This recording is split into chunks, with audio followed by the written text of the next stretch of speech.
हमने अयोध्या को, काशी को, मथुरा को, प्रयागराज को संवारा है, सजाया है।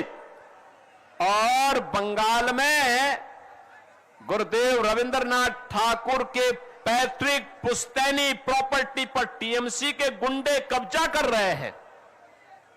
यूपी में कोई कब्जा नहीं कर सकता। यूपी में कब्जा करेगा तो उसे मालूम है उस गुंडे और माफिया को कि उसकी 7 पुश्त की पूरी प्रॉपर्टी को सरकार ले लेगी और फिर उसको गरीबों का आवास बना देगी। और इसीलिए बहनों और भाइयों, मैं आप सबसे कहने के लिए आया हूं, आज आपके पास अवसर है।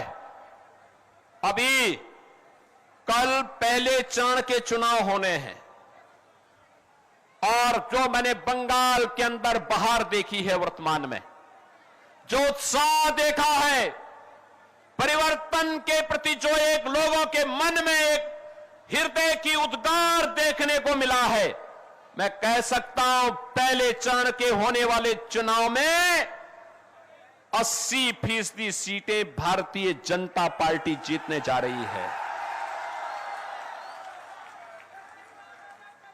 और मैं कह सकता हूं जब 4 मई को परिणाम आएंगे तो बंगाल के अंदर भगवा ध्वज लहराया जाएगा। बंगाल का अंधकार समाप्त होगा।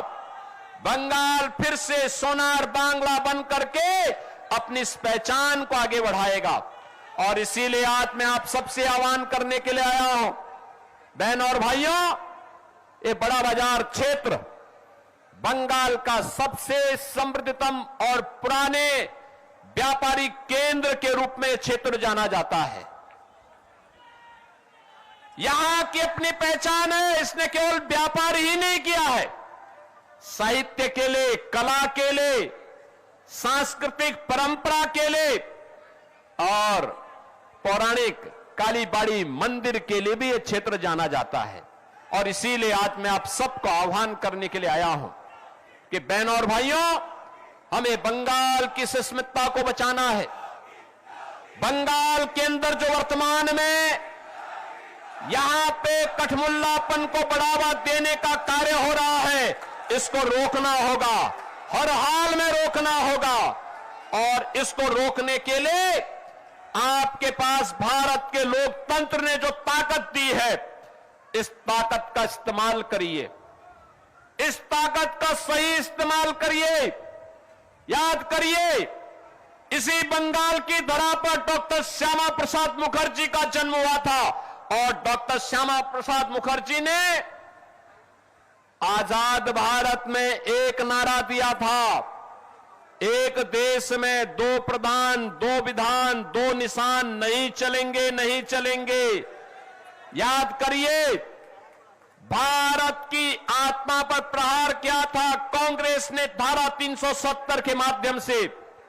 और डॉक्टर श्यामा प्रसाद मुखर्जी जो भारतीय जनसंघ के संस्थापक अध्यक्ष थे, उनके सपने को साकार किया है प्रधानमंत्री मोदी जी ने।